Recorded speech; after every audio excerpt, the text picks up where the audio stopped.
Welcome to Penrose Learning, where we make understanding easy. In this video, I will show you how to set up your Wahoo ELEMNT Bolt. First, download the Wahoo ELEMNT Companion app to your smartphone. Next, power on your Bolt by pressing and holding the left side button for about 3 seconds. Once the device displays a QR code, use the app to scan it. This will initiate the pairing process, guiding you through the initial setup steps seamlessly. Now, let's personalize your ELEMNT Bolt. Use the Companion app to customize your data fields and pages, ensuring you see the metrics most important to you, like speed, distance, and power. Connect your device to a Wi-Fi network for effortless ride uploads and to receive the latest firmware updates.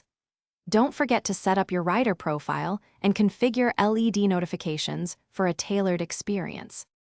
Next, we'll connect your sensors and explore navigation. Easily pair your ANT Plus and Bluetooth sensors, like heart rate monitors or power meters, through the app. Upload your favorite routes and courses directly to your Bolt for turn-by-turn navigation. The device offers clear visual and audio cues to keep you on track.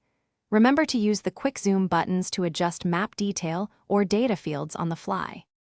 Finally, let's look at advanced features and maintenance. Activate Live Track to share your ride progress with loved ones in real time. Integrate your Bolt with popular third-party apps such as Strava or Training Peaks for automatic ride uploads and analysis. If you ever encounter issues, a factory reset can often resolve them. Remember to keep your device charged and clean to ensure it performs optimally for many rides to come. Thanks for watching. If this was helpful, leave a like and consider subscribing. See you next time.